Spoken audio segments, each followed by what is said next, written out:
You know, Brian, whenever I see someone less fortunate than I, and let's face it, who isn't less fortunate than I, my tender heart tends to start to bleed. And whenever there's a makeover, I simply have to take over. I know exactly what they need. And even in your case, though it's the toughest case I've yet to face, don't worry, I know exactly what you need. Follow my lead, and yes, indeed, you will be popular. You're gonna be popular. I'll teach you the proper poise, how to talk to boys, proper ways to flirt and flounce. I'll teach you the proper shoes to wear, how to fix your hair, everything that really counts to be popular. You're gonna be popular. You're gonna have the right cohorts, be good at sports, know all the slang you've got to know. So let's start, cause you've got an awful long way to go. So let's go on the Channel Chasers podcast. How you guys doing? I know I skipped over some parts, but I didn't want to do a full 2-minute intro. Yeah. Yep. And I think it is delight that I didn't have to be the one that has to get the brunt of that song. I knew, see, and that's the other reason, because I knew that one was like drilled into your head since childhood, so I wanted to avoid that with you. But yeah, folks. I see a grown man play that song ad nauseum. Oh man, dude. Yay! I was like that at age 11 with Defying Gravity. Oh my god. And that was actually back when I had a higher voice and I could kind of do the Hey, you stole her. yeah. Yep. What's up, guys? We're getting wicked tonight.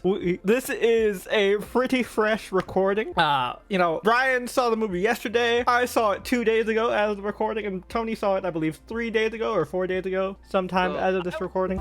So, as of this recording, timeline-wise, I saw it first, then Jay the day after, and then Brian. Yeah, the day after me. Yeah. So, yeah, we are pretty fresh off of this movie, but we are super hyped to talk about it because this has been my movie event of the year, pretty much. Like this and Wolverine and Deadpool and Wolverine were the two biggest movies I was looking forward to this year, and we've already talked about that one. But let's see if Wicked lived up to the hype or it disappointed us. We'll find out soon. But first, of course, we can't start a new episode of the Channel Chasers podcast without jumping right into the news with Brian. Take it away, Brian.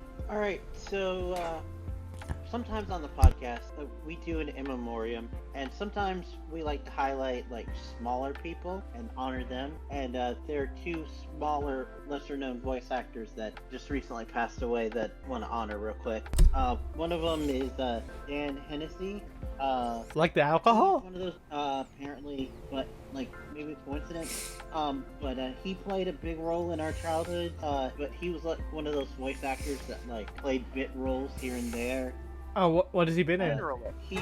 He played like multiple characters in the original X-Men. Oh cartoon. shit! Oh, cool. His biggest role is that he was Steve Quimby in the Inspector Gadget animated. Oh, I loved it. I love the Inspector Gadget cartoon.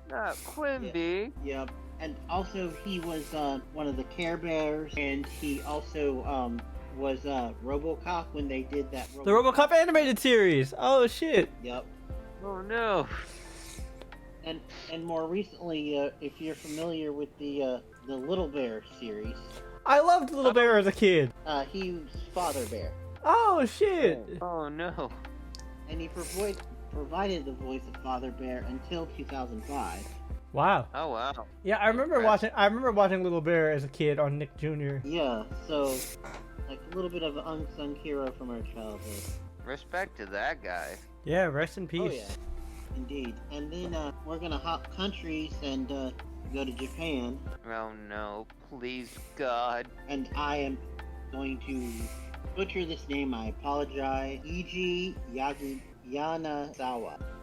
He was Genzo in Naruto.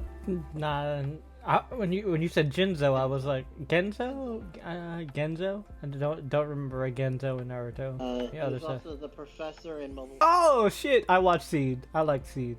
But yeah, again, another guy who did like smaller roles, but still sad to see anybody go. I mean, respect to all voice actors out there, And- living legends. And just actors in general, like, you know, the like bit roles, character acting. It's a real backbone of the industry that doesn't get as much love. I mean, unless you're Richard Kind, who Or- is literally in everything, Or Jim Cummings. or Jim Cummings. Sorry. Yeah. His character in Naruto was the photographer. Oh, Oh, that guy. Yeah, him. But again, R.I.P. And moving on. So we have good news that is kind of like a little bit of a latent bad news into it. okay. Because we were gonna cover at one point the new Lara Croft animated, and We watched the saw first episode, yeah, together. and it was pretty good. Yeah, But solid. it looks like that might not go through. Oh. That might not be getting another season because we finally get news on the C.B. Walter Bridge produced Amazon Tomb Raider show. Oh. We know So who that- our Lara Croft is going to be for the TV show and supposedly movie and video game that are all tied into the same universe. Okay. Okay. Sophie Turner. Oh yeah, I heard about this. This I heard about. On the start. Yeah, this I heard about. Yep. Good for her, but I just need to see her do actions. Yeah, I was gonna say I've never seen her as an action. We actually had a conversation about this because I remember bringing this up. Yeah, remember this. I just had a Not there. no, I'm just saying I had a memory flash because we definitely talked about this, and I was like, oh, I've never really seen her as an action girly. The only thing that she's done that's actiony was the Phoenix movies. Yeah, and No, granted, but I'm pretty sure you were there, Brian. I'm pretty sure you were there. I don't remember just having this conversation with Tony. if I remember this conversation, and if you don't, what does that say about you, Brian? Yeah, You guys have met up a couple times in the last couple of weeks without me. We- with the guy. Tony hasn't been in any of the times I've been with the guys, and the only time I've met up with Tony was to play Pokemon, and we didn't talk about this while we were playing Pokemon. Yeah. Also, RPing. I was late that once or twice, I think. I don't remember ever talking about the new Lara Croft with the guys. Like I swear this was I a remember us talking about it. I would have nixed it and done the Zeus thing instead if I had. But still, that's weird. I could have swore this was a group chat conversation. yeah, I remember having a similar thought process. But grand scheme of things, we are expecting good things. Yeah, We want to be- I'm sure she'll get in shape. I'm sure she'll get in shape. I just, you know, she never struck me as an action girly, but I'm excited to see. Yep, and I'm glad to see a live action Tomb Raider that's I British. well, no, that's not true. Alicia Vikander was British. She's not British. No. She did a British accent for it. Yeah, the only one. I would say, oh, okay, because I thought I was gonna say the only one who wasn't actually British was the Angelina Jolie one, which still has a special place in my heart. Yeah. Oh yeah, because that was like a nostalgia movie. I mean, among other things, Brian. Among other things. I wasn't really referring to nostalgia. I was more referring Yeah. to, you know. Yeah. You forget who you're talking Oh, I about get it. here, Brian. I get it. No, I totally get it, and that too. But also, it was a good nostalgia action. Yeah. Yeah. But yeah. Anyway, so we'll have to wait and see. I am interested in this whole like shared universe TV show, like video game, and all that. Yeah. Kind of similar to like how James Gunn said that he's gonna do the Gunverse. Yeah. I mean, and what I heard about something wonky with that is with Peacemaker Season 2. Yeah, Brian mentioned it. Yeah, Brian mentioned it that like everything is canon except for the Justice League appearance. Funny thing that I heard was like the entire season is like non-canon. It's not the entire season. He said everything up to that final part where the Justice League show up is Yeah. canon still. He said that he basically said without saying that he wants the whole season to be canon, but Corp required him to include the Justice League thing, so That's the I'll only. say that it's fully. Yeah, that's the only part that's non-canon is the Justice League appearance. The, Well, technically, the appearance of Momoa and the bottom half of the rest of the Justice League. yeah, and Or just the Justice League at a far distance. the other thing Peacemaker related that isn't canon is the Shazam post credits. Oh yeah. Was that Peacemaker related? Because the Shazam post-credit scene just had Waller. I thought that was more. It had Ed Cavill, yeah. Mrs. Gunn and the overweight guy. Oh, the blonde and the big dude. Oh. Yeah, it had them recruiting. Ah. The reason why I call her Miss Gunn is because it's James Gunn's IRL wife. Well, yeah, I figured as much. I'm just letting the people. Pretty sure they could figure that out as well. Yeah. Anyway, so I'm excited. Yeah, definitely. Although Amazon is like a big, like, conglomerate corporation, it seems like they've gotten a hold and doing respect to major properties. Except for Lord of the Rings. Except for Lord of the Rings. Yes. Yeah. The less we talk about. I mean, I just had to bring it up because Brian was like, for most part, not all, buddy. Yeah. Yeah. But anyway, don't want to harp on too long at news because I got a feeling that our main topic's going to go on for a long time. Yeah. So we're going to make Screen Time very quickly. Screen Time, of course, is the segment of the podcast where the boys and I all talk about the different things we have hyperfixated on media-wise over the past week or so. So I'll go ahead and start off first. I have been doing like a comfort food rewatch of Boy Meets World on Disney+. And I've also been listening to the rewatch podcast Pod Meets World, hosted by Danielle Fishel, Ryder Strong, and Will Friedle, aka Topanga, Sean, and Eric. Most of us know Will Friedle, especially because Will Friedle, post Boy Meets World, became a super prolific voice actor, starting off with Ron Stoppable, and in the same year, voicing, something Tony talked about in the previously recorded episode, which you guys won't be able to see because we were cutting the backlog down, but Tony talked about it. Will Friedle was also the voice of Terry McGinnis in Batman Beyond. Yep, and I think most recent voice actor role is Cash in The Legend of Vox Machina.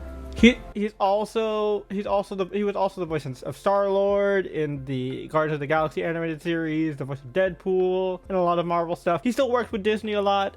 Prolific voice actor. But I've been loving this. I've been loving this podcast. I've been listening to it nonstop for the past few days, and it's different from from other rewatch podcasts. Like, yes, they recap the episodes, but they talk about like stories behind the episode. And the really interesting thing about it is, right, that none of the cast have seen the show since they aired originally in the 90s. And Ryder, the actor who played Sean, especially, has never even seen the show, period, up until this rewatch. Because when Boy Meets World ended, he really wanted to just avoid and get away from Boy Meets World, just due to the fact that it defined a lot of his career and was the reason for a lot of his actor burnout. But now he's doing a lot better. He's actually teaching script writing at a college now, and so he got together with Danielle and Will, and they're like recapping episodes, and also bring on not just series regulars, but like smaller actors. Like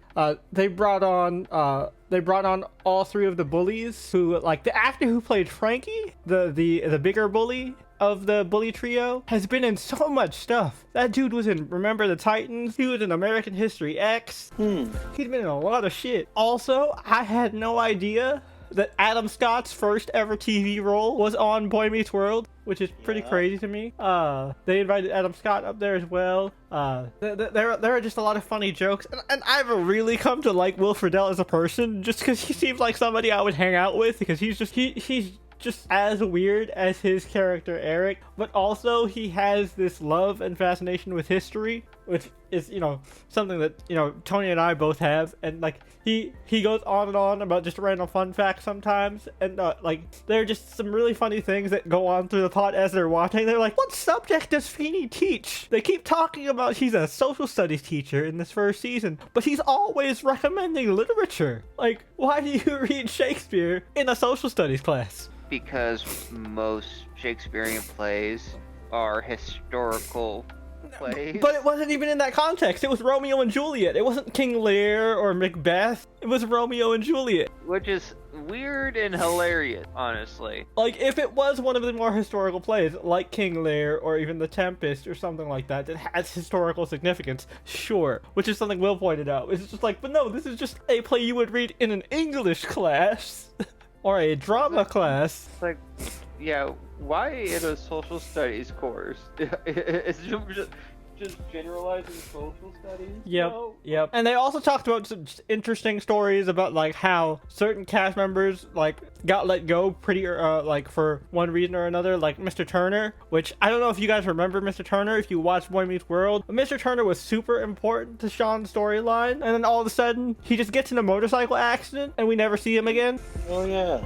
Only for him to just pop up in Girl Meets World and be like, oh yeah, Mr. Turner's back, you know, and I married my nurse who nursed me back to health from that severe motorcycle accident. Like, oh, okay, cool, I guess. But yeah, it was cool. It's really fun. I enjoy their chemistry, and it's been fun. Like really, like listening to the podcast. And something really fun and interesting is they did the episode.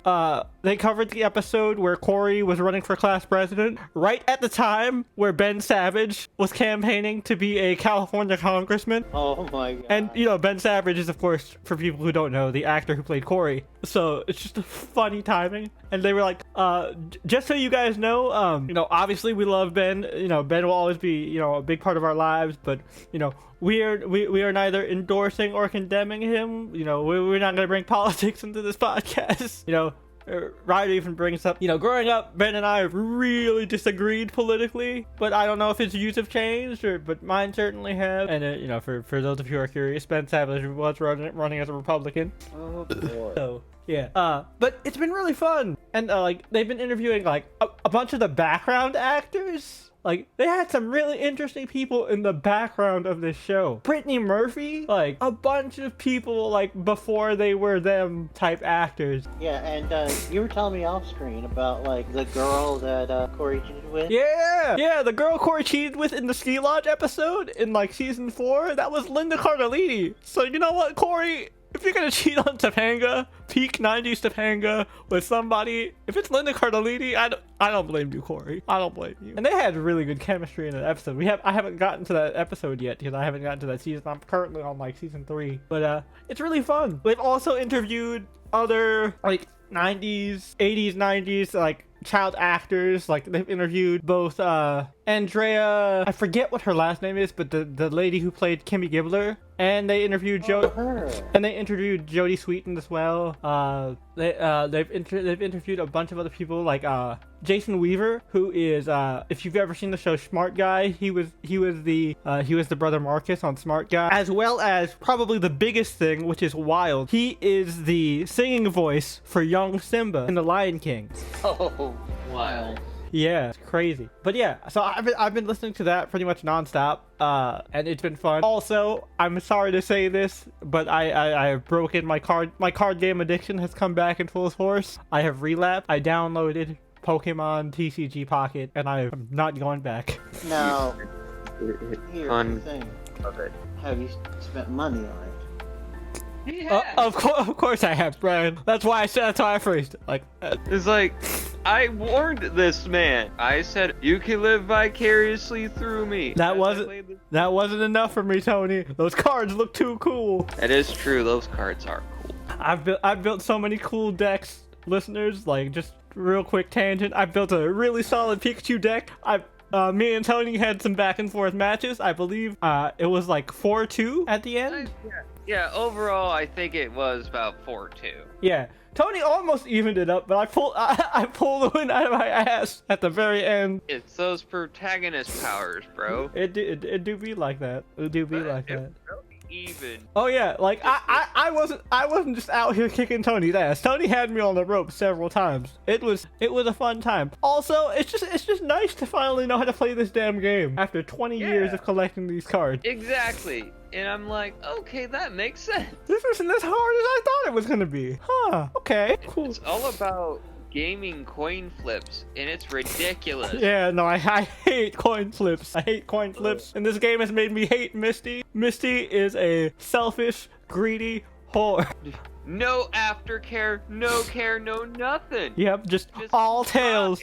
All tails all the time. You get no energy. Fuck you and your Articuno.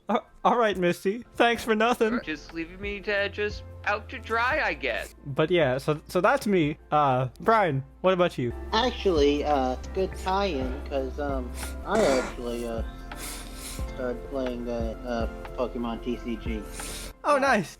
What? I'm not spending money. Oh, oh, you play too? Oh, Brian, we should definitely do some matches. We'll do some matches after this. Did I? I've only got current because I hadn't paid. I currently only have 50 cards. That's fine. Yeah. You only need 20 to make a deck. Yeah. But the latest one that I just picked up, like you talking about it, reminded me about the daily pack. Yeah. A foil Articuno. Nice. Yeah, I've got an Articuno. Articuno's really good. I have an EX Zapdos that I really love and The appreciate. only EXs for the birds I have a Zapdos and a Moltres. I might have a Zapdos Articuno. But side note, listeners, in case you're curious, currently I have 1,500 cards. I think 1,600 now. Ooh. And I have about Damn, dude. 500 or so. And Tony hasn't spent money. Tony's just been playing longer. Tony has 500 Yeah, cards, but I spent money. Yeah, Jay spent money. Like, this is what you would expect when you do this shit, Brian. Oh yeah. Cause like you guys, Pokemon is one of my things. You don't understand. When you include a collecting aspect and something that I'm obsessed with, oh, it's over. Yeah. Why do you think Jay and I get along so well when it comes to this fucking franchise? Yep. But yeah, and they drag me along somehow. Not always intentionally. What? So what is your deck, Brian? Do you have a theme or just random? Is it? What do you mean you don't have one yet? You have to build one in the beginning. Yeah. Like, what do you mean? Did you just like start today? I just turned level 4. Oh. Okay. You're just Okay. early. Okay. So you're still early. So you probably even haven't unlocked the ability to battle yet, or maybe you just have. Yeah. Just have, but I don't have a deck yet. I checked. I think I was like level 16 or 17. Jay's like level 24. I'm like 24, yeah. Yeah. But and I'm like, But yeah, just to tell you, Brian, just so you know, they give you a deck for free after you've completed the 6th step of the tutorial, because they give you a battle tutorial that teaches you the different steps, and they give you a deck for free that you can choose a deck. But didn't finish it. Yep. Once you get to step 6, once you get to step 6, you get your first deck for free. yeah.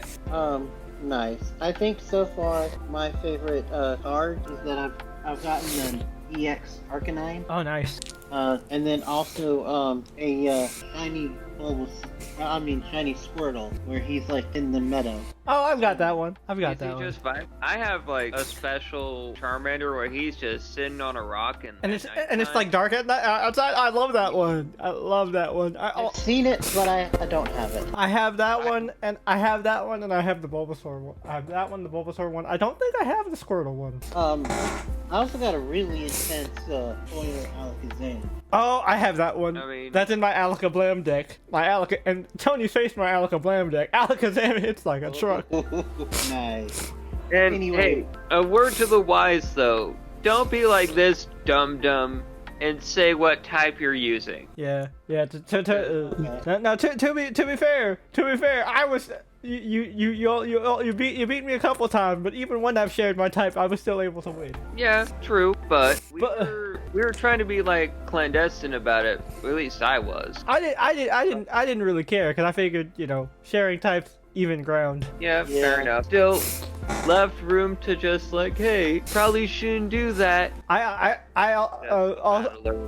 guess. Also, me and Tony each give our decks funny pun names. Like, for example, I will read off some of mine.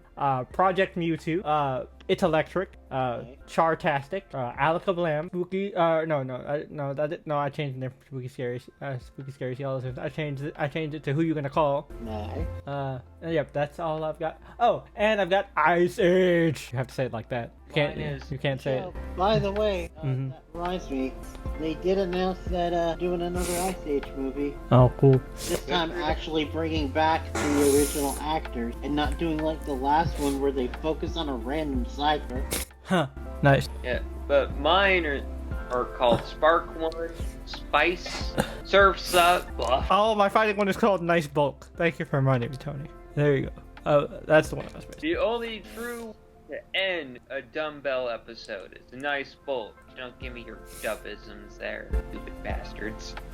But yeah, So continue, Brian. Didn't mean to take over your segment there.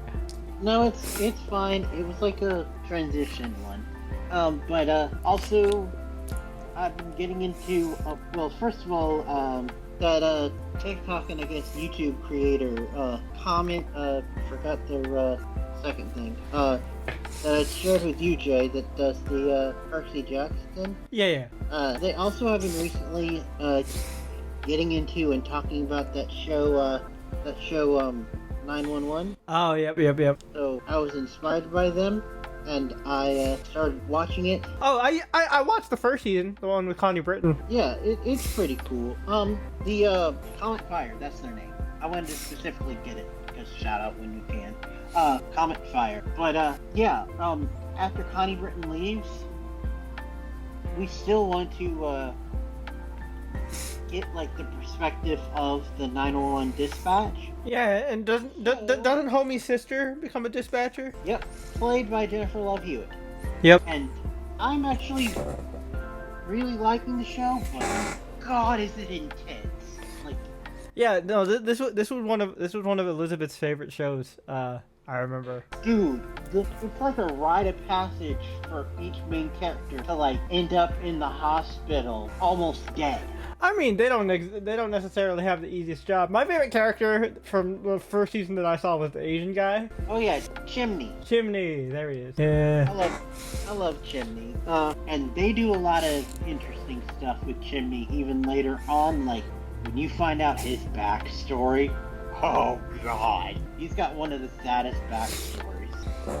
But yeah, because that's one cool thing that I like that they do about this is sometimes spend a full episode to talk about like the backstories of the main characters and like see their times before the show. Like they even bring in like kid actors. Oh, also, Like young versions of them. Also, side note, just something I forgot to bring up that I realized, and also the cast realized as they were rewatching Boy Meets World. Topanga is barely in the show until like in the first 3 seasons. She's barely there. Everybody has this Mandela effect that Corey and Topanga is so integral to Boy Meets World that she was like in a lot of episodes. She's barely in episodes. No, she was not intended to be as big of a character as she became. Oh no, I know. I mean, yeah. Even with that, like Danielle was like, I swear I was a series regular in season 3, but I am barely in any of these episodes. I remember being listed in the credits as a series regular, but I'm barely in here. I have like 1 or 2 lines, and that's it. And they don't like it. It's so weird because like they'll talk about how Corey and Topanga are in a relationship, but they never really focus on it. But I remember as a kid, seeing so much of Corey and Topanga dating and shit. But like, I guess it's the Mandela effect, because even Topanga's actress and like the rest of her podcast co-hosts were like, yeah, no, I swear Topanga and Corey did a lot more shit in these, because I'm not talking about like in the middle school seasons. I'm talking about this is high school. This is season 3 where they should be doing more shit. Also, it was really interesting because they felt really weird because like, you know, the first season, you know, they're all like 11 or 12, and so it's all just a lighthearted kids show. But then in season 2, they age the show up and skip 8th grade, skip 6th grade, skip 7th grade and go straight to 8th grade, and they go straight to the high school, and then all of a sudden people are making out and shit, and it's like, oh, this feels so weird. I don't remember doing all this shit. But yeah, no, it's pretty crazy. Also, Mr. Feeney, I did not realize how much stuff Mr. Feeney was in until they like read off some of his other credits. Oh yeah. Like, I knew about Knight Rider, but I didn't know how much other stuff he was in. Oh yeah. Dude's still alive and kicking at like 96. Oh, he's I think his daughter or granddaughter is on TikTok, and like he helps her make stuff sometimes. Oh, nice. But yeah, 911. It's procedural, but it's actually really good from what I've seen. Although I will admit that one of the characters is played by Angela Bassett. Yeah, yeah, I remember her from the first season. Later seasons, they kind of focus on her a little too much. Doesn't she end up with the fire chief? I remember. Yeah, I remember that. Yeah. That's how the first season ended. Her and the fire chief get together. Well, they're full on married now. Oh shit. Yeah. And they even address, because if you haven't watched the show, one of his things is that before even the show started, he like lost his family. Yeah, because he was a drug addict, right? Wasn't he a Drug drug and addict? alcohol. That was drug and alcohol? Yep. And he blames himself for his family dying in a fire. Well, to be fair, he kind of semi-caused the fire. But anyway, it's a whole big thing. I don't want to get into it, but I'll just say that they even do address the whole, is he just trying to replace her family with his family and all that? And they get into some deep existential stuff. One of the characters, like, in terms of us talking about like RPing and stuff, one of them on the surface seems like a J character. I'm talking about Buck. Oh, yep, I know Buck. That's the young firefighter dude who was in a relationship with Connie Britton's character. Yeah, on the surface he seems like a J character, but when you peel back the surface and peel back some of the layers, he has a lot of similar insecurities to me. Are you saying I don't have depth, Brian? Ouch. No, I'm saying that his depth is more similar to the shit that I'm going through. You're going through. And you're fine. I'm glad you picked it up. Glad you picked it up. I was waiting. I was like, he'll get it on his own chat. But anyway, I really like it. It's a procedural. So like Jay said, my favorite character is Chimney, but also Henrietta Wilson. Yeah. Because they're partnered up most of the time, right? They worked. I remember they worked together a lot. well, it's because they're the paramedics. Yeah. The ones that do the like paramedic side of this, because it's a. Yeah. It's all first responders. Yeah. So police, firefighters, paramedics. Also, even in the firefighter house, it's firefighters that are trained in paramedics. Like there's a ambulance in their fire station. Oh, okay. Because sometimes that happens in real life. But yeah, and dude, the budget on this show is crazy. They sometimes do like multi-episode arcs where like. I mean, isn't this like also? It's not Ryan Murphy, but I know that it's a big. Oh yeah, I'm saying, isn't this a Ryan Murphy show? It is, and also it was I think it was originally on ABC, but then they canceled it in Fox. Yeah, they picked it up from Fox. Yeah, I remember. Yep, that was when. Yeah. Because Elizabeth used to watch it on ABC. And they now have like 911 Lone Star and a bunch of other spin-offs and stuff. Well, they've got only Lone Star right now, but they're thinking about doing a Hawaii. But yeah, they do like full-on like natural disasters, like a 7-point-something earthquake, and they actually did one where it was a like tsunami, and the whole city was whole part of the city was flooded. In California? One of the characters was actually. Yep. I was just saying, where the fuck would this take place? I had to guess. I was like, in the universe of the show, there was a giant earthquake in Alaska, and part of the fallout from that was a tsunami that hit California. I'm not a seismologist. I don't know if that's correct. I don't know if that's how that works. But anyway, I don't know how any of this works or if it's true at all, but it's entertaining to watch. I'm liking it, though I wish they would pivot away from Angela Bassett and focus more on the other characters. But anyway, last thing we want to mention real quick is Critical Role update.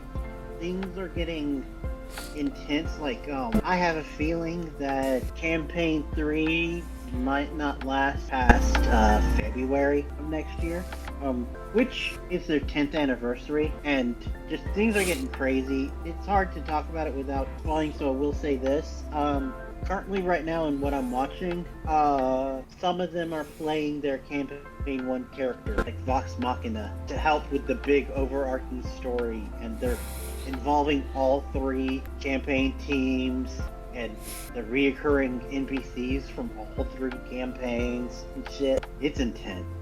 That's all. Alright, so Tony, what about you? What have you been getting into? We've already talked about Pokemon Pocket. Well, I also decided in my infinite wisdom to try for another Shield Nuzlocke run. What type? Or just a regular Psychic. Nuzlocke? Oh, interesting. And I already have 5 Mon on the squad.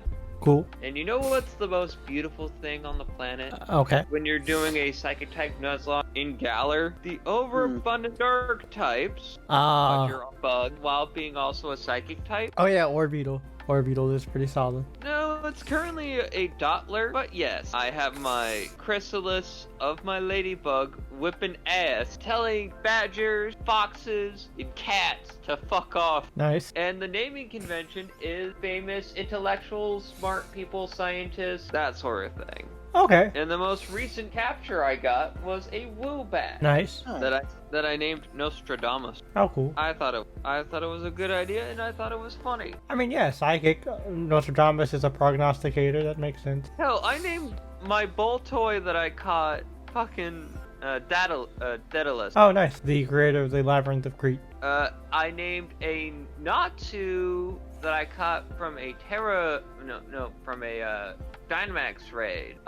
Mary, after Mary Curie. Oh, cool. And my my technical starter, a blip bug, I named Newton. Nice. Oh, how could I forget my Galarian Slowpoke? It's just Play-Doh. He's just my funny guy. Cool. But I also added stipulations to my Nuzlocke rules. Alright. From the base Nuzlocke. Set modes in place, don't use items in battle, that sort of normal Nuzlocke. But I'm going for a much grander challenge. Oh, you run a hardcore Nuzlocke. No items. Okay. Interesting. Yeah, I think it's more fun that way. And getting held items to better optimize yourself is great. Oh. I've been hitting like a truck on the special side and not getting barely anything happening to Newton since he's been a Dotler. Nice. But my plan is to basically match the gym leader that I'm facing off against. And my plan is to only battle maxing their team during that battle. Okay. So since Milo is my first gym leader, I only put 2 mon on the squad during my battle with them. Oh, okay. So And so you put the same amount of mon that they have on their team. Okay, I see what you're doing. And I only get to Dynamax if he Dynamaxes his last mon, which they always do in Gather. Yeah. Yeah. So I'm going bar for bar with the gym leader, Okay. Cool. which means I really have to prepare for Piers since there's no Dynamax font or whatever Yep. it's called. Yep. But he has like perfect EVs and IVs in his Obstagoon, which matches a Dynamax mon. So I really have to prepare for that. Oof, cringe. The town he lives in But- is cool. I like his Team Yell headquarters place. Yeah, but overall I'm prepared. Nice. And since when you do a hardcore Nuzlocke, making sure you're at the level cap, which Milo's level cap is 20, and I haven't even caught my Espeon yet, Ah. which you can get an EV before you go, like, in Turf Field. Oh, cool. It's like one of the quickest ways to get an Espeon. You just have to max friendship on that thing. But this one thing I'm going to mention is that I initially wanted to do a Shining Pearl poison type hardcore Nuzlocke, but I realized I have some mon of yours, Jay, that I need to return to you, but since your Switch is kaput, Yeah. to give you those guys back, restart everything on that. Yeah. on that Yeah. game. Yeah. That would suck. Yeah, so I'm holding off on that, but it's still a run I'm interested in doing. So that's why I chose the Galar run first. Gotcha. But here's something that will easily dovetail into our main discussion when we get to it. Okay. I decided to go on a bit of a information binge as far as Wicked goes. Oh, that reminds me. I did finish the book. I also finished the book. I meant to bring that up. I finally finished the book. It's a long motherfucking book. Yeah, and learning the lore of just that particular book series, because there's multiple of Yeah. those things.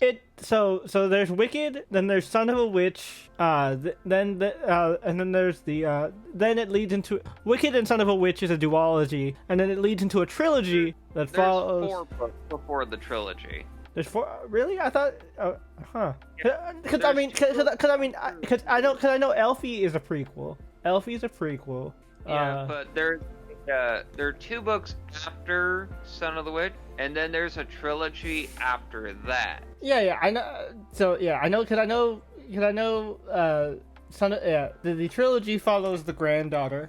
Mm-hmm. That I know, and then the Lion has his own standalone book. Yeah, which takes place in the time period after. Yep. That's still part of the main plot Yep. of the. Wizard of Oz, yeah. Yeah, but point being, I also learned from a channel called Staged Right, It's mostly I love Stage Right. I watched that video. You're gonna talk about their history of Wicked video? yes, Yeah. where it all started in San Fran. Yep. And how Yeah, like, the yeah. politics of Yeah, Oz, Wicked is a response to the Bush era. Yeah. and- Mark McGuire specifically wrote it as a response to the Bush era. You know, he wrote it back because the book came out in '95, Yeah. and he wrote it as kind of an adult parable fairy tale, kind of like how Yeah, how the original Oz books are. Which, by the way, you know there were 17 of those? yeah. I almost watched an entire 2-hour-long video. I talking about, watched that video. Is it the one with the Puerto Rican girl? yeah. Yep, I watched that entire video. There's 17 of those motherfuckers, and the reason for that is because that was the only way L. Frank Baum could make money. Yep. And you know what's very fascinating is how his mother-in-law influenced a lot of his work. Yeah, because she was a suffragette and like a big time old school feminist. Yeah, mad respect to her. And how that kind of influenced just a lot of characters within the world of Oz. Oh yeah, we'll definitely get into it in more detail when we get to the discussion. But yeah, no, it's a lot of interesting stuff. The world of Oz is so fascinating, you guys. Yeah. Especially, and even the Wicked verse. The Wicked verse is also very fascinating. Just because, and also the differences between the musical and the book. Because the musical, you know, I won't spoil the ending of the musical, but the musical has a happy ending. The book is dark as fuck. Yeah, and unbelievably horny. Super horny. Yo, we'll talk about it. But yes, oh my god, there is so much fucking in that book. Consensual and non-consensual. Yep. And also, like, people's sexual, awakenings? Yep. Also, fun fact: L. Frank Baum is one of the first early writers to create a trans character in his universe. There is a character named, I want to say they start out as a I don't remember what their name was originally, but their name was like Tilby or Tippy.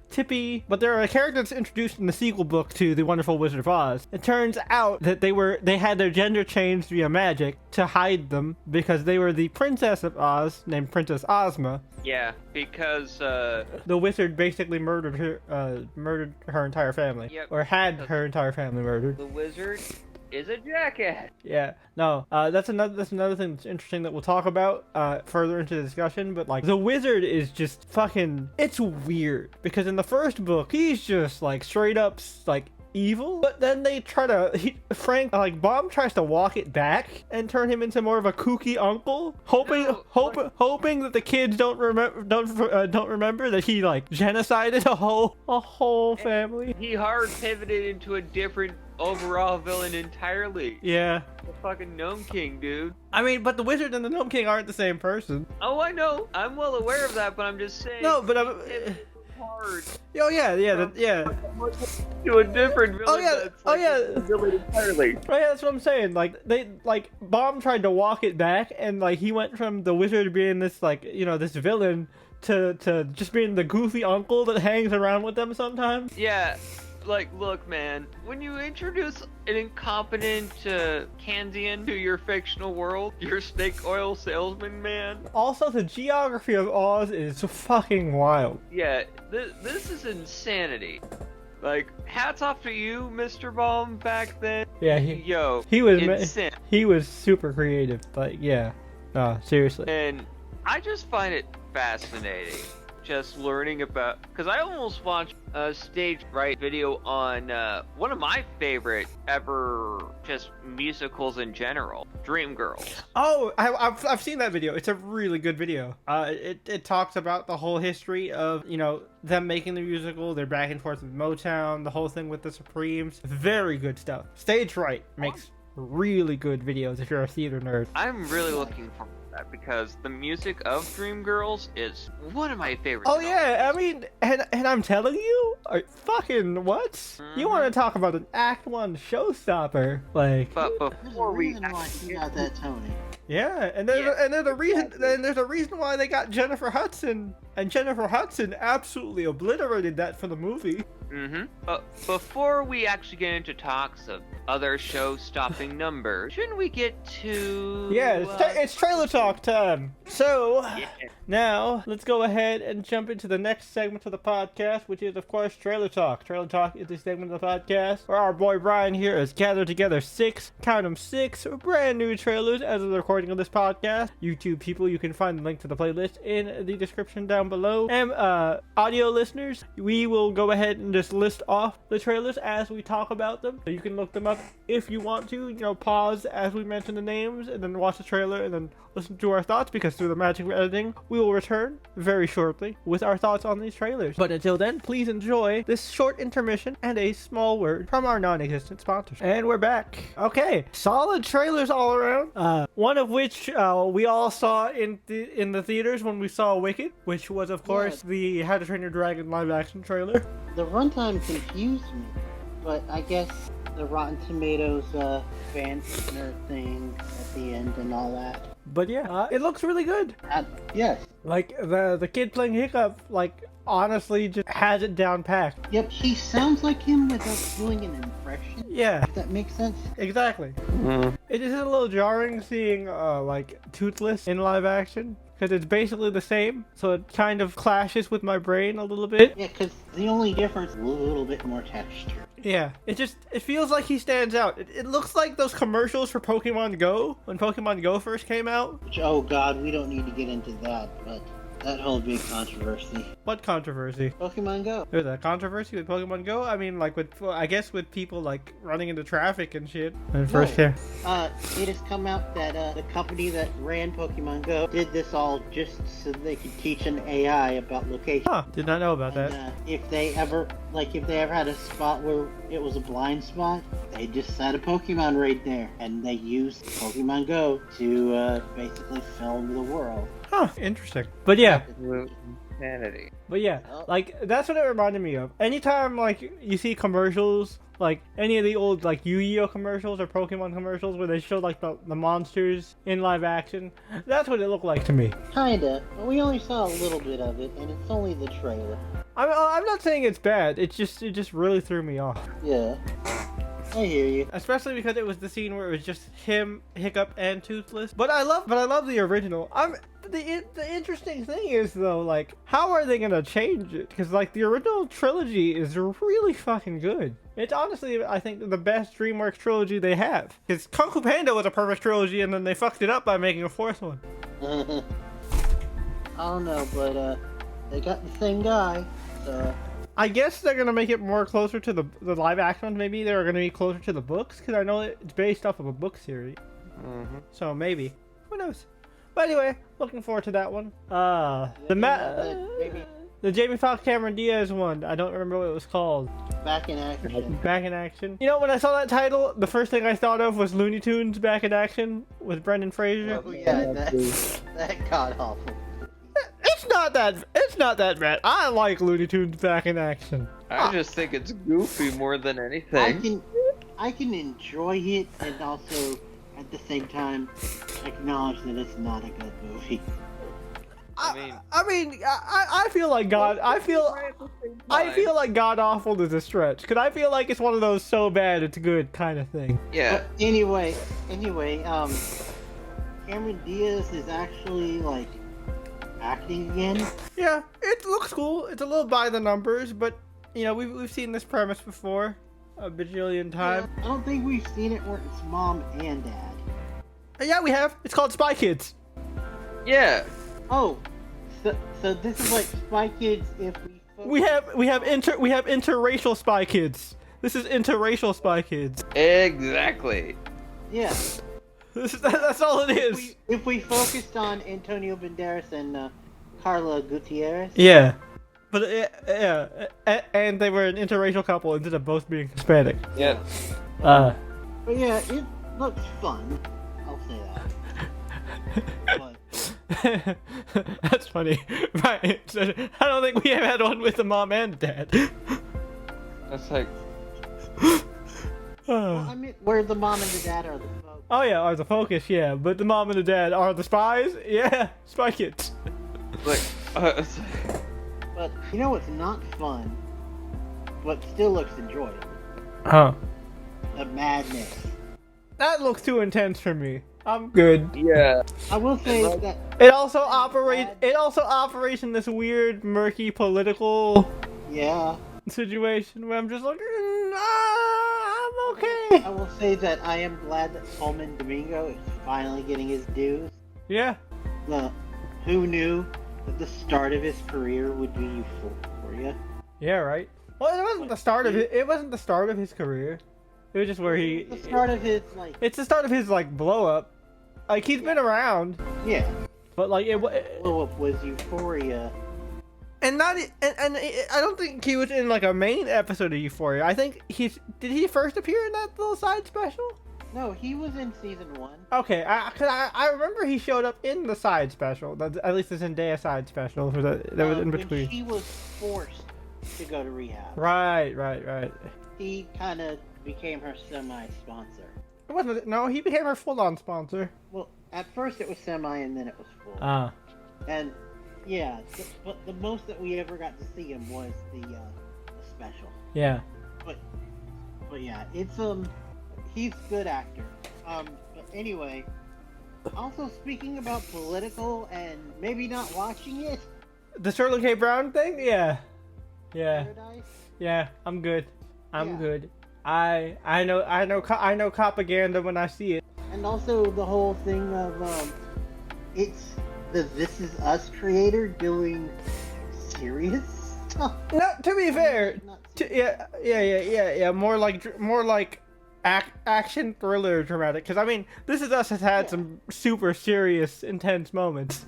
Yeah, But they're more. I corrected myself. But they're more so in like the make you cry like a little baby bitch kind of thing. Not like the In the Shadows thriller. There's a bigger story going on. Yeah, I'm good. President. Yeah, I'm But- 100% good. The something And that then something completely different. yeah, something that I'm looking forward to is this Gentry versus the Underworld. Oh yeah. The animation looks cool. It's a basic concept. Again, something we've seen before. It's your Buffy, your Juniper Lee, your American Dragon Jake Long. Magical teenager defends the world against secret underground hidden world of magical creatures. It looks to be mostly Japanese yokai, which is super cool because yokai are fucking crazy. Yeah, even though I believe I made the yokai comparison, but I think it's more related to myths surrounding around the Chinese underworld. It might be Chinese. I couldn't tell what the calligraphy was. Well, I hazarded a guess because the little dude looked like a Zhongxi, and that's a Chinese hopping vampire. Oh yeah, that's right. The little guy did look like a Zhongxi. Yeah. So it might be Chinese. And it starts Ali Wong, so yeah, it's probably Chinese. I apologize. My bad. I just made the yokai comparison because I was thinking to myself, yeah, yokai stuff is always fun. Yeah, but it is. Yeah, Chinese. Chinese mythical creatures. So it'll be interesting. Yeah. The little bits and pieces I've seen of Chinese mythology have been really cool. Oh yeah, indeed. And it's got a stacked cast. And again, the animation looks sick. Netflix has been killing it in terms of animated series. Oh yeah. Indeed. And last but certainly not least, Dream Productions, the Pixar. That looks fun. I like Inside Out. Inside Out 1 was great. Inside Out 2 was solid. Not the best, but good. Yep. It just And, just didn't hit on that same emotional level as Bing Bong. I didn't really talk about it when I did my quick screen time about it a while back, but like I finally pinned down what I feel like was my problem with Inside. That like they tried to pull a Puss in Boots, but they couldn't do it. Whereas like Puss in Boots got all that like huge praise when it first came out because of the panic attack scene in Puss in Boots. And like I guess Inside Out was like, oh, we gotta do that too. We can do that too. Wasn't as good. Didn't feel as organic. Like the Puss in Boots one caught me off guard, which is why I fucking love that movie.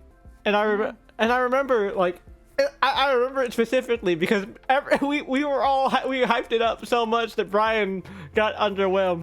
I still Damn. said that it was a great movie. Because you were underwhelmed. you were underwhelmed, though. Because I remember, because we were talking about this during the Spider-Verse one, and me, Cap, and Tony were like, "Yeah, no, Puss in Boots is better. Puss in Boots and Last Wish is better than this." And we were just dumbfounded and amazed that you were just so underwhelmed.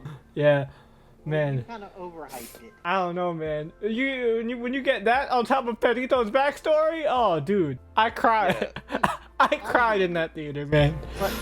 But anyway, it's weird that you say that about Inside Out too, because based on our conversation last night, I did some like Googling to see what people's best films of the year are, and a lot of people put Inside Out 2 in their top 5. That's not it. It would be in my it would be in my top 15 or top 10, but it wouldn't be in my top 5. It would be in my top 10 for sure, but not top 5. Oh, okay. I hear you. It's good. But like, when you compare it to something that his heart is fucking The Death of Bing Bong, Oh, yeah. that's a high bar. It just didn't meet the bar. Indeed. But back to Dream Productions. I'm excited for it. Our main 2 new characters are voiced by great people. Richard Ayande, which you would know mostly from IT Crowd. He was the one that was like the pretentious guy. Oh yeah, the Daydream dude. Yeah.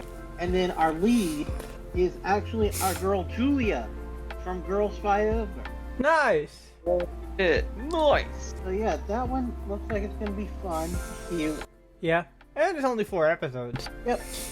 But yeah. So that's pretty much it for the trailers. Oh, I do want to do some housekeeping a little bit before we jump into the main discussion. We have decided that our backlog is way too like built up to like just continue posting it in time for our like year-end wrap-up and stuff. So we've made the decision to just kind of cut the backlog off, and you'll be seeing Wicked this episode much sooner. But that also means we have to cut off a lot of good shows that we've covered, like X-Men 97. Ooh, yeah, that's right. But last year when we did our backlog, we had to cut a lot of good ones. Yeah, like Follow the House of Usher and a bunch of other stuff like that. But we'll be talking about it in the year-end wrap-up. Oh yeah, for sure.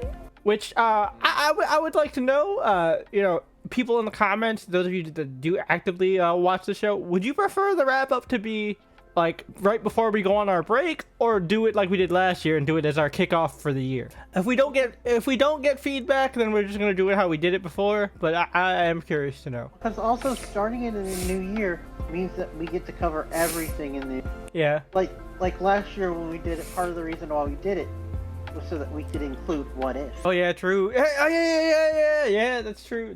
Yeah, and we're gonna want to include What If as well. Yeah, because that comes out during the Christmas season. But yeah, you know what? No, forget that part. We're gonna just do it at the beginning of the year.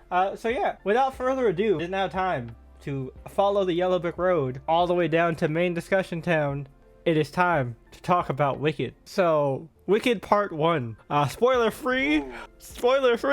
Holy shit, you guys. What the actual fuck? I was blown away.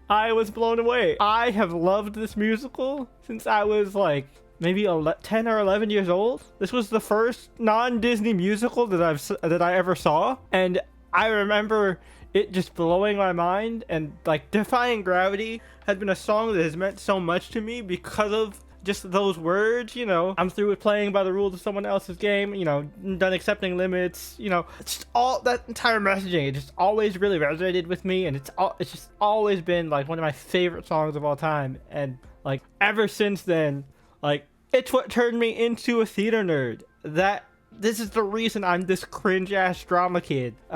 And why I've like always had a deep love for both Idina Menzel and Christian Chenoweth, which also explains why I loved Glee so much, because I got to see both Idina Menzel and Christian Chenoweth.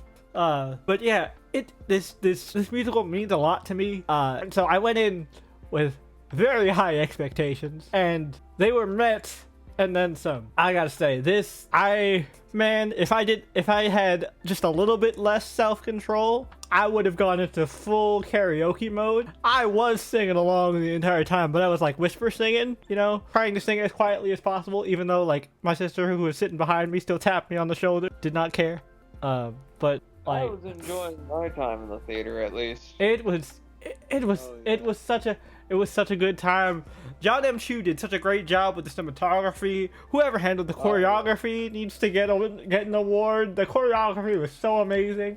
The costuming, everything was just to the nine. You could tell that this was a labor of love on all fronts. This didn't feel like, you know, the other times I've gone to see music, you know, movie adaptations of my favorite, some of my favorite musicals, and I've been disappointed. Looking at you, Les Mis, which is like, still, I have so many criticisms for that Les Mis movie. Like, Hugh Jackman was great, Anne Hathaway was great, but some of the choices they made just, oh my god. But this you could tell, like, John M. Chu was a fan, and he wanted to pour as much, you know, love and dedication into this movie as possible. He also found out in a recent interview, he also said that part of his secret weapon was Ariana. Oh yeah, because I mean, if you guys don't know Ariana Grande's whole whole backstory, when she was the whole thing that inspired her to become a singer in the first place was she was a little girl in the audience and saw Wicked for the first time in 2004 on Broadway, and she got to meet Kristen Chenoweth backstage, and it's what kicked off her entire career, like what sparked that dream for her. So like, yeah, you know, that's why when she got casted, everybody was complaining that it was a stunt cast. I was like, you guys don't even know. Like, she's been purposefully on her own trying to get this movie done for 10 years. And like, you know, so it's just some of the things I've pointed out to people, like, because a lot of my friends who are theater snobs were all shitting on this casting when it was first announced, and I was like, you guys, do you not realize if you watch Victorious, her Cat Valentine voice is just the Glenda voice, and also like, think about her first album. Her first album she put out as one of the singles, an interpolation of Popular. With Mika, the French singer. Yep. That song's great. It is a bop. Not as much of a bop as the original, but it's still a bop. One of my favorites. But like, yeah, she has always loved this movie. And I have to give a huge, mega shout out to Cynthia Ribas. I apologize if I mispronounced your name. Good lord, this woman, she blew the doors off. Like, when I found out she was only paid $1 million for this, as opposed to some of the other cast members, I was like, what? Are you kidding me? She carried on her, like, surprisingly super well-defined back. I don't know if you guys have seen pictures of Cynthia Ribas, but Cynthia Ribas is like swole. I was like, damn. Y'all, good lord. But yeah, and that's one of the things that I love about this movie is the cast is like perfect. Yeah, I have to say, like, you know, and you know, it's an inevitable elephant in the room. When she was first cast, people were bitching, as the internet does, as we talked about a little bit with the How to Train Your Dragon thing. But like, you guys, why does it matter? She's green anyway. Yeah, exactly. Yeah. Why should it matter? Can she sing? The answer is abso-fucking-lutely yes. So there we go.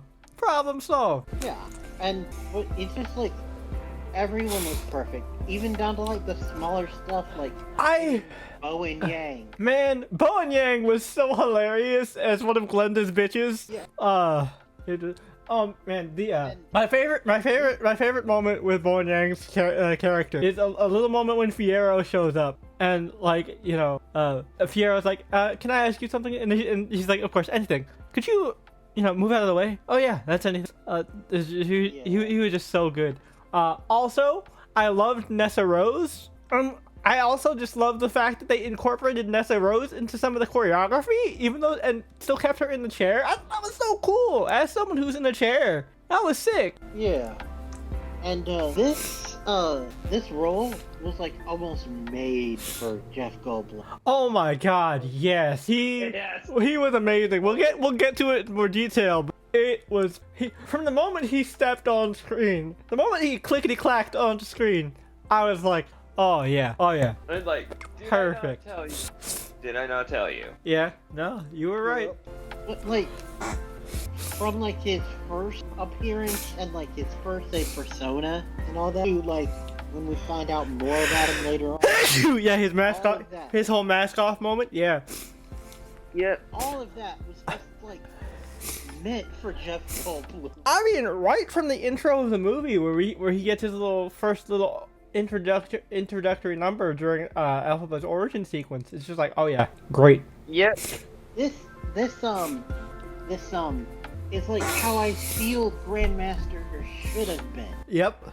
Oh yes. Oh yeah, 100%, 100%. Also, And you know, I love that the style of music just fits the kind of character the wizard is. And I mean, like, and that's just a credit to the original book, because like the original book blends so many different styles from your, like, you know, your classic show tunes to your jazz to your fucking, you know, big show-stopping ballad, your Disney-esque "I Want" song, you know, And your out there vaudeville number. Yep. Well, numbers. Several, yeah. oh, But yeah, all the numbers are great. We'll get into them in more detail. But musically, the show was great. Aesthetically, the show was great. Emotionally, Ready. it hits hard. But the one thing I will say, because I only have one real criticism that isn't a problem for me, but I have to recognize the average theater goer would have a problem with this, is because this is so faithful to the musical, it does suffer from musical pacing. Oh yeah.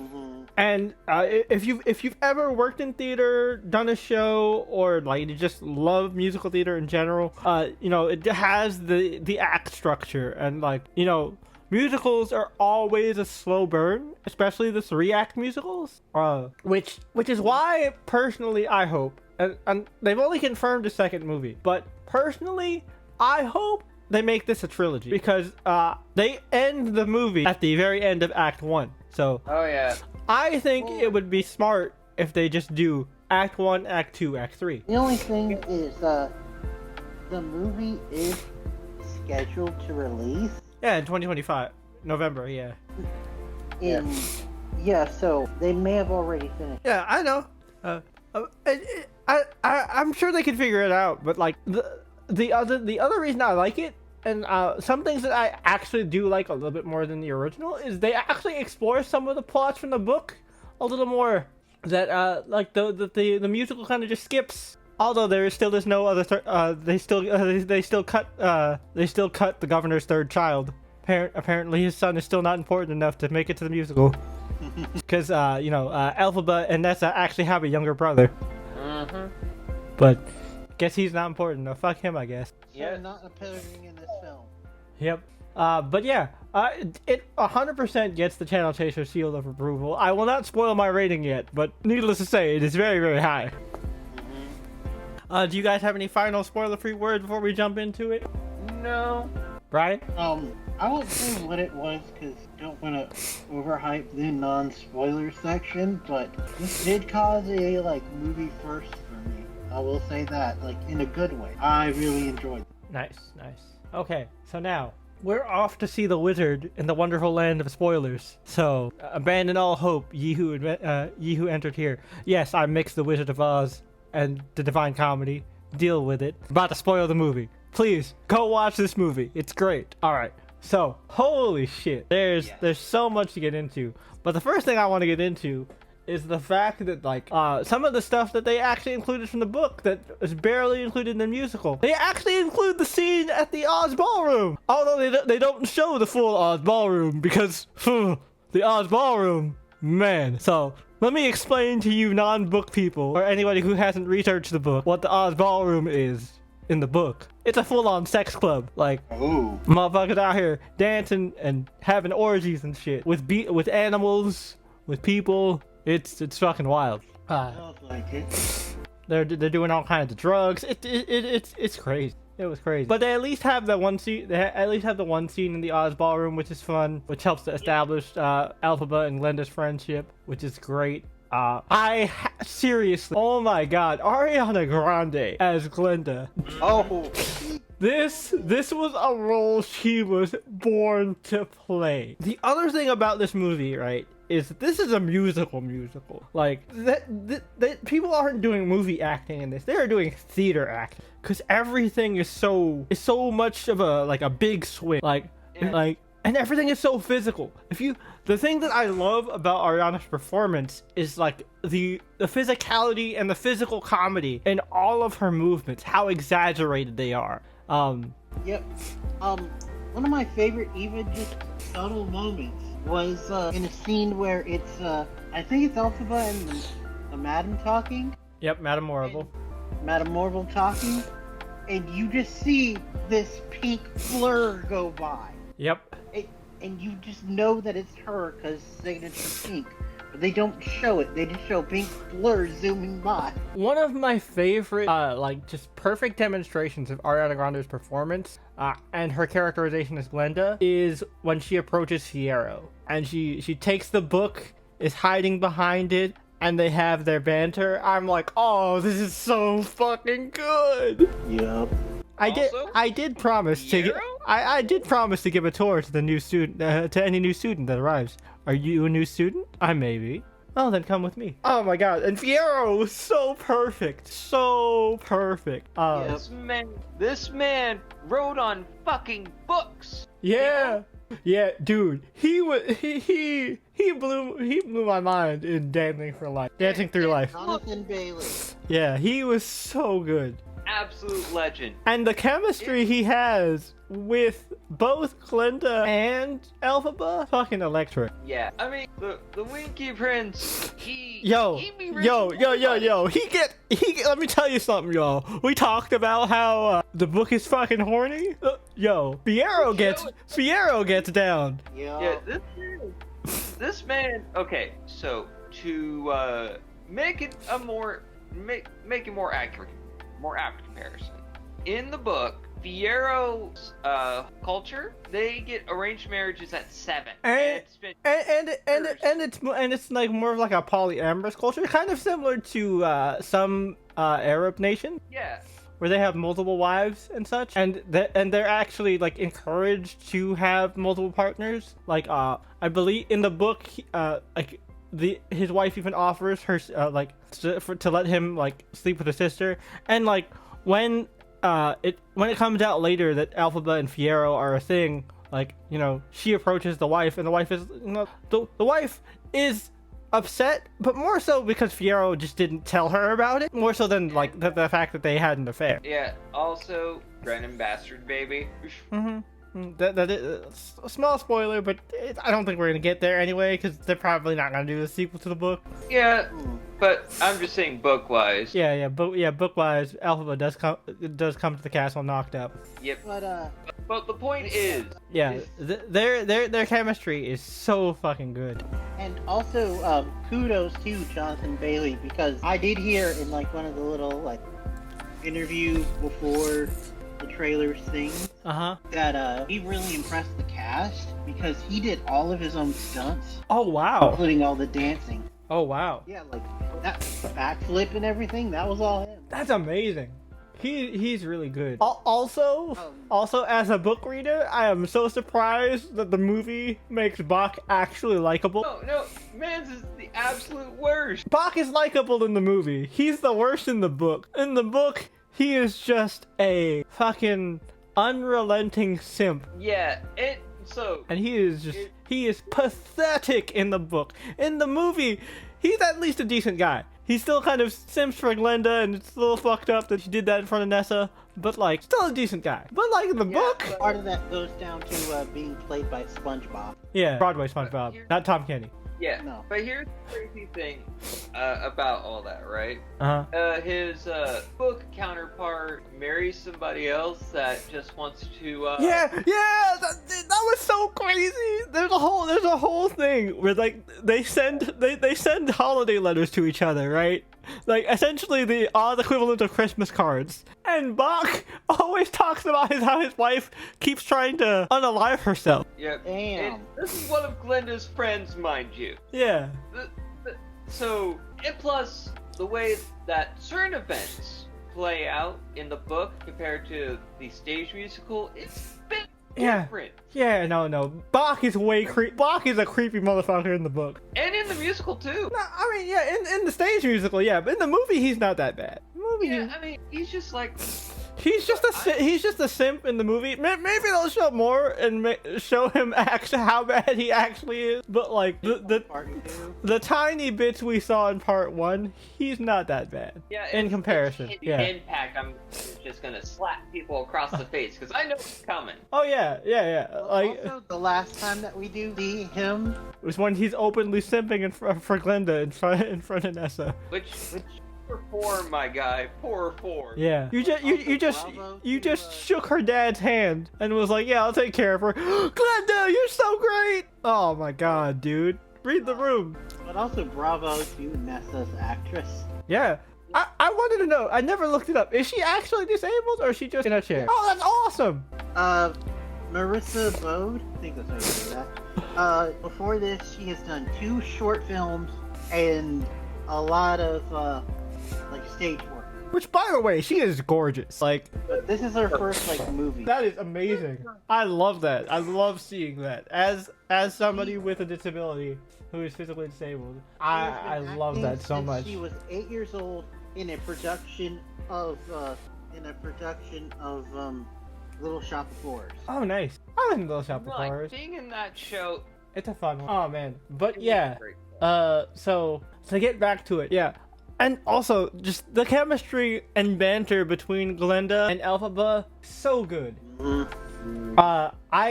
Yeah. Oh my god, Loathing was so good! Yeah. My roommate is, Glenda has the long list of adjectives, meanwhile Elphaba, blonde. And then also, their interactions during Popular. Oh my god!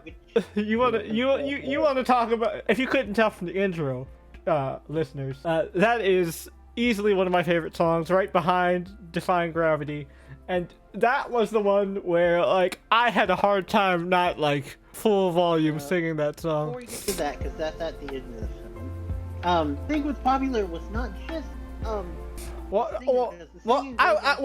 was talking about Popular, where that was the one I had to control myself to not full belt sing. But beyond that, also just you mentioned it before. The physicality of Ariana. Yeah, just her jumping around, swinging on the chandelier. Which, by the way, thank you for the panty shots. Appreciate it. I was here for it. Thank you, cameraman. Yeah, and also the point where she was like swimming on the floor. Yeah, it just really shows Glenda's character. And if you have listened to any of the like behind the scenes stories about Wicked, like. In the early productions, in the early like workshop stages of the show, Glenda didn't really have a character until Kristen started giving notes. And Kristen was actually very essential in shaping the character of Glenda into this like well-meaning ditz who is also low-key super manipulative. Like she's the OG Sharpay. Oh yeah, like it's so good, and like the thing that a lot of people don't understand about Wicked the musical, and I guess also to an extent Wicked the novel as well, is it's a tragedy. Mm-hmm. It's about losing a friendship and like the death of a friendship. There is a song that I'm not gonna spoil. Is probably actually is my favorite song of the musical, and every time I hear it, I fucking burst into tears. Like, and it's gonna be in part 2, and I'm gonna need to bring issues because I'm gonna cry like a baby, because I cry like a baby whenever this happens in the show. It's so good. One of my favorite songs in the entire musical. Oh man. And speaking, Yep. And speaking of songs, I want to do a quick shout out to one of my favorite moments in the entire movie, which was the additions to One Short Day. Oh my god. I ascended to heaven. I squealed. I was sitting next to my grandma. And they were like, the Emerald City Players. And I was like, what the fuck is this? And then they showed up watching. I was like, ah! Literally. Like, I was freaking out in my chair too, probably scared the nice old Asian lady next to me. I was sitting next to my grandma. I went, "Ah!" and my grandma was like, "Are you okay?" I'm like, that's Idina Menzel and Christian China was, oh my god. Meanwhile, when I saw those two pop off, and I'm like, did I just die and go to heaven? Dude, This is exactly what I wanted. it was exactly what I wanted, and it was a great way. It was a great way to like more conveniently deliver that exposition, Oh yeah. cause like it's really clunky in the original show. Like this part of the musical, this is where it really starts to slow. Yeah. But like But that was such an energetic way to put it back in. sense. Also, a nice nod because not only did they have scenes with their counterparts, But yeah, like passing the torch. which I love. On top of that, Idina hit the they had note. interactions with each other. Yeah, and Felt Yeah. very much Glenda and Elphaba, and also Idina hit the note. She had to hit the note one time for the one time, and I was like, yes. and just the look from Christian when she thought. And she's just like, really? Oh man. But and my favorite little small moment is when Glenda tries to speak, and then Christian Chenoweth's character just does the shh, puts her finger on her lips. I was like, oh, that's so good. Yeah. That was so fan servicey, and it's only for fans of the musical, but to me, that is the best part of the whole movie. Yep. Like I mentioned, we have ascended into pure bliss Like during one show. like that, Pure bliss. like that put the biggest smile on my face that never left from that point onward. So true. Because from that point we get to the Wizard's number, which was so good. Yep. Yeah. Gotta say this, Goldblum, man, way to go.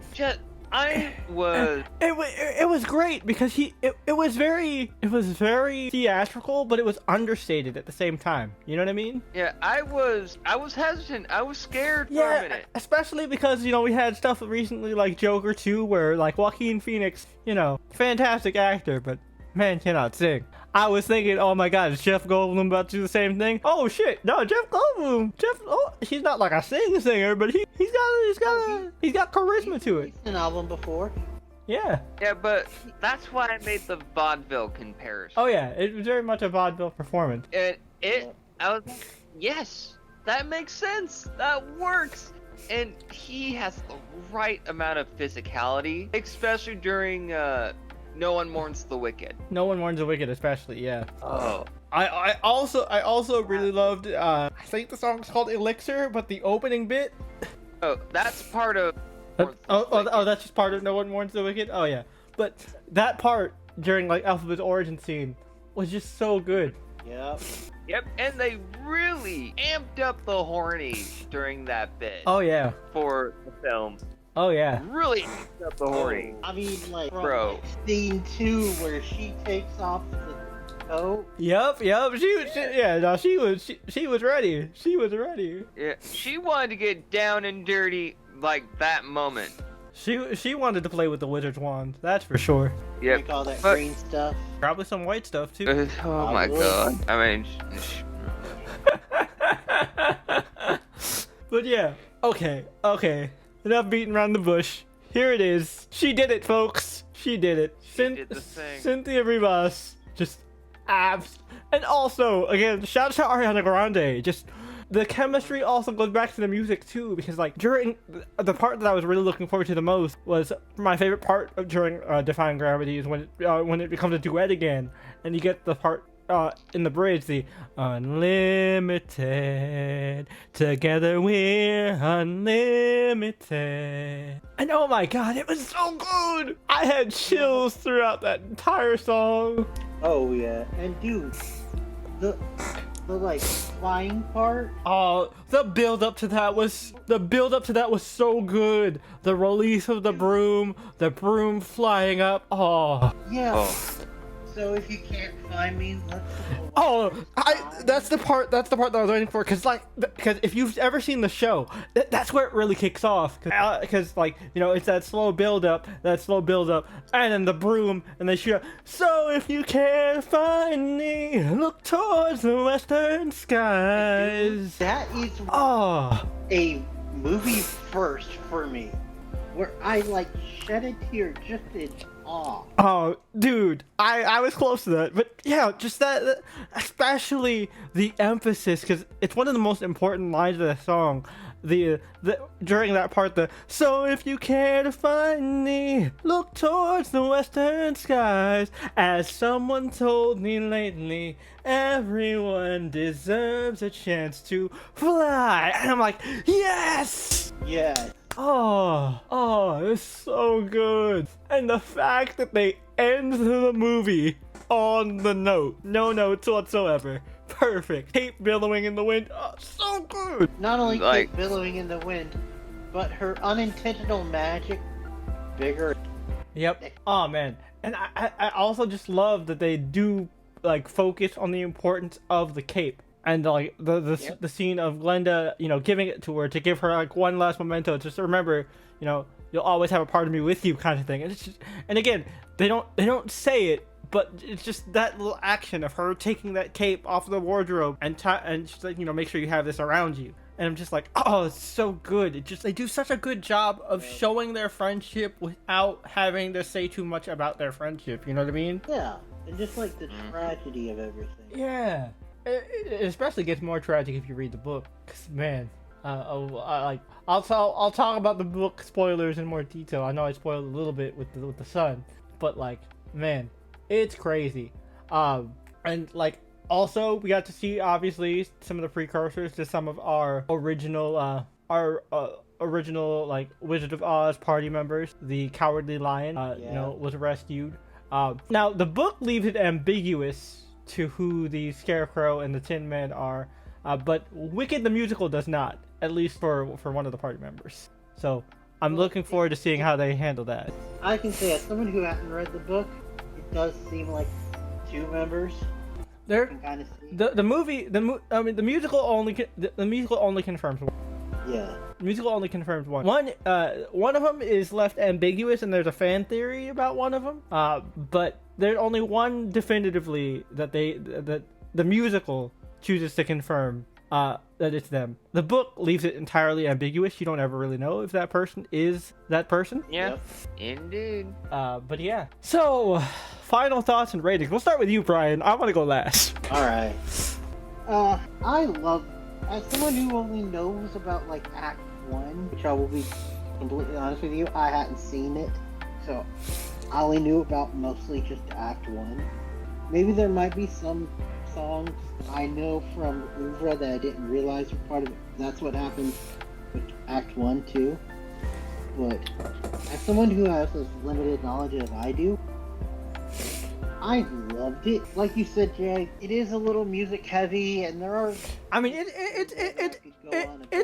it's a musical, like, and that's also something that I like about it, is that, like, you know, it's not one of those ones that does the types of musicals that I don't like is the ones that like do too much talking and then suddenly interject singing. Yeah. You know what I mean? If you're gonna be a musical all the way through. Like how Oh, just at random yeah. parts Ariana would just go off on a riff. Yeah. Galinda would go off on a riff. Yep. Yeah, Mhm. so my point was that I was building up to saying that don't think that it's perfect, but it's damn near. So for me, I think honestly gonna give it a 9 point. Oh man. So Tony, you're next. I understand Brian's sentiment, but all I can say, 10. I say more. Like, really? Well, your phone or whatever is kind of stopping you from saying. Yeah, you are roboting, but we got Hello? No. Yeah, you were. Stopping performance. Okay. Yeah, no, not understanding Yeah. words. Future Tony, we got the fact that you gave it a 10. Sorry, Future Tony. Your past self is roboting like hell. Oh no. Hello. We can barely hear you, dude. You're roboting super hard. Leave and come back. Apologies, future Tony. Give it time. I don't want to get into my thing until he's actually done. No, I'm actually done.